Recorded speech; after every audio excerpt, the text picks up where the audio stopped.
Tik. Selamat siang. Ya. Puasa keberapa, Pak? Pokoknya kita mulai puasanya 1 Ramadan. Ya, makasih teman-teman. Apa Ya, tanya? Pak Anies mungkin bisa diceritakan sedikit ke teman-teman, kan tadi kita tidak sempat masuk ke dalam tuh, kira-kira apa saja yang Oh, begini, media internasional memantau pemilu, mereka ingin mendalami beberapa hal yang saya rasa mereka juga bisa dapatkan dari banyak tempat sudah. Lalu sekarang mereka ingin dengar dari calon dan saya bersedia, saya hadir. Jadi mereka menanyakan perspektif, menanyakan terkait dengan apa-apa saja yang dialami pada masa kampanye, pada masa sesudah Pilpres, seputar itu. Pak Anies, ini kan kawal pemilu sudah menyatakan bahwa paslon nomor 02 menang dan tidak ada kecurangan pemilu. Tanggapan dari Pak Anies gimana? Ini kan ngobrolin pemilu juga tadi tuh.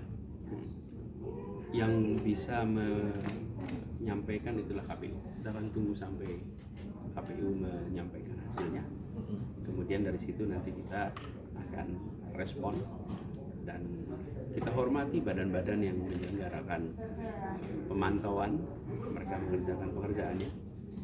Dan saya garis bawahi penting untuk melihat sebuah pemilu bukan hanya pada saat penghitungannya, tapi juga kegiatan pra penghitungan, pra pemilu, sehingga kita tahu bahwa yang dihasilkan lewat pemilu itu sesuai dengan tujuannya, mengetahui aspirasi rakyat yang sesungguhnya, bukan aspirasi rakyat yang hasil tekanan atau hasil tawaran imbalan. Pak Anies tadi di dalam sempat berbicara soal bagaimana dalam demokrasi yang baik partai yang menang dalam pemilu harusnya menjalankan pemerintahan dan berada di dalam pemerintahan, sementara partai-partai yang kalah dalam pemilu Semua yang di dalam itu record ya. Iya. Jadi Anda tidak bisa kutip juga. Iya. Cuma ini kan sebelumnya banyak juga masyarakat yang bertanya gitu Pak. Ada kekecewaan misalkan dari tahun 2019 Pak Prabowo kalah tapi nyatanya kembali masuk dalam pemerintahan dan Bapak sekarang ini membawa perubahan dan istilahnya belum ada kepastian apakah Bapak akan tetap menjadi oposisi dan seperti apa, itu bagaimana sih Pak kepastian? Kalau ternyata hasilnya berubah gimana? Kalau ternyata ada putaran kedua gimana? Kalau ternyata ada hasil berbeda gimana? Jadi kita tunggu sampai tanggal 20 baru kemudian nanti kita akan sampaikan. Tapi saya berpesan tadi benar bahwa di dalam proses pemilu itu akan ada selalu yang menang berada di pemerintahan, yang tidak berada di luar pemerintahan. Saya pegang prinsip itu aja. Prinsipnya yang dipegang.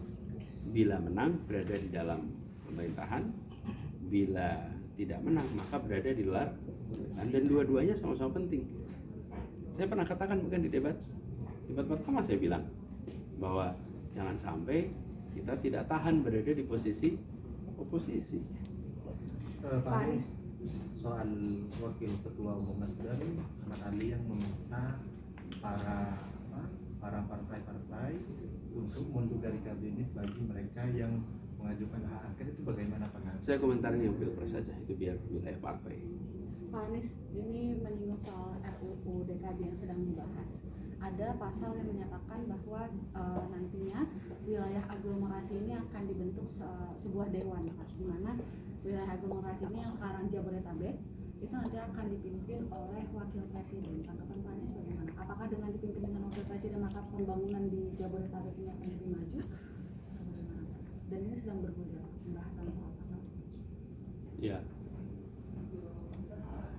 Kalau dari pengalaman kita di Jakarta, sebenarnya kerjasama antar daerah itu bisa terjadi dengan baik, dan memang ada perlu kelonggaran untuk Jakarta bisa melakukan kegiatan pembangunan di luar Jakarta. Sebagai contoh, ketika kita menerima air dari kawasan selatan, hujannya di kawasan selatan, airnya masuk ke Jakarta. di situ maka perlu dibangun waduk-waduk di luar Jakarta agar air itu bisa dikendalikan volume masuknya ke dalam Jakarta.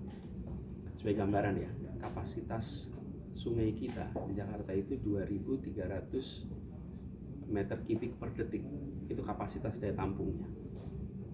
Nah, kalau hujan deras maka kapasitas itu bisa terlewati. Kalau terlewati terjadi banjir. Nah, untuk bisa mengendalikan supaya air yang masuk itu 2.300, tidak lebih dari 2.300 meter kubik per detik, maka harus dibangun waduk-waduk. Nah, ketika Jakarta membangun waduk, ini kan di luar wilayahnya, uangnya ada, kemauannya ada, tetapi kegiatan pembangunannya tidak bisa dikerjakan oleh Jakarta. Jakarta harus memberikan hibah kepada daerah lain. Hibah itu dikerjakan, tapi proses pengerjaan di luar kendali Jakarta.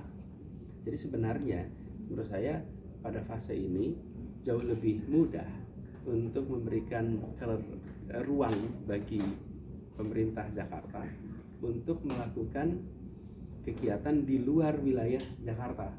Sebagai contoh, Jakarta ini kalau pagi penduduknya bertambah dari mana? Dari luar kota.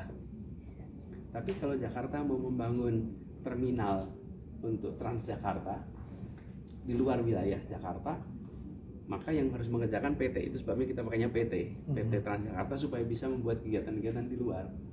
Nah, sebenarnya diperlukan saat ini itu pada aspek itu, sehingga tidak menimbulkan kerumitan baru. Kadang-kadang kita membuat lembaga baru, ya, tapi lembaga baru itu belum tentu menyelesaikan masalah yang sesungguhnya ada. Jadi kalau saya usul, sebaiknya prosesnya lebih bottom up. Kumpulkan yang selama ini mengelola Jakarta dan sekitarnya, tanyakan apa yang menjadi kebutuhannya, dari situ undang-undang ini dibuat menyesuaikan. Jadi bukan kata Anies juga, tapi dilihat apa yang sesungguhnya dibutuhkan, di situ selesaikan. Ya, oke, cukup ya. Soal wakil rektor UGM yang sebut demokrasi Indonesia sekarang lagi mengalami kemunduran, apakah Pak Anies juga sepakat dengan itu? Beginilah, kalau demokrasi itu definisinya ada banyak sekali, ada lebih dari 560 definisi demokrasi. Tapi kalau kita ambil paling sederhana, demokrasi ada 3 komponen. Satu adalah pemilihan yang adil dan jujur, bebas. Yang kedua adalah kebebasan berbicara. Yang ketiga adalah oposisi yang diberikan ruang. Maka kalau kita lihat nih, nomor 1 tentang kebebasan berbicara. Teman-teman merasakan nggak ada perubahan kebebasan berbicara beberapa tahun ini? Iya, menurun. Kekhawatiran, pemeriksaan kepada orang-orang yang mengkritik itu terjadi. Yang kedua tentang oposisi. Kita hampir tidak ada oposisi yang bisa hidup. Kenapa? Karena mendapatkan tekanan yang luar biasa untuk jadi oposisi itu. Akhirnya nggak kuat. Karena nggak kuat, akhirnya ikut di pemerintahan. Jadi sebenarnya oposisi itu dikasih ruang saja, karena dia menjadi penyeimbang baik untuk semua. Tapi kalau oposisi tekan, akhirnya nggak ada yang tahan tuh. Lalu yang ketiga adalah soal pemilu. Nah, pemilu yang bebas dan adil, kemarin sudah berlangsung pemilunya, tapi bebas dan adilnya masih menjadi pertanyaan nih. Dan itu mungkin yang dikatakan oleh teman-teman di sana. Jadi saya melihat pada 3 kriteria itu, demokrasi kita harus banyak koreksinya untuk bisa menjadi demokrasi yang baik. Ya. Pak Anies, mungkin ini PJ Gubernur Aceh diputuskan untuk dicopot. Mungkin saja ini berkaitan, atau mungkin bagaimana Pak Anies melihatnya? Apakah ini berkaitan dengan daerah Aceh yang dimana daerah tersebut adalah Pak Anies dan Gus Muhaimin menang telak di sana, sementara salah satu pasangan tertentu jauh suaranya di sana? Apakah hanya satu PJ aja yang diganti? Sejauh ini baru PJ Gubernur Hanya satu itu aja, yang lain tidak. Ya, biar publik yang menilai aja. Oke, cukup ya. Terima kasih Pak Terima kasih, Anies. Pak. Thank you. Lewat mana kita? Oh, balik lagi. Ya Pak Anies. Saya Pak Anies.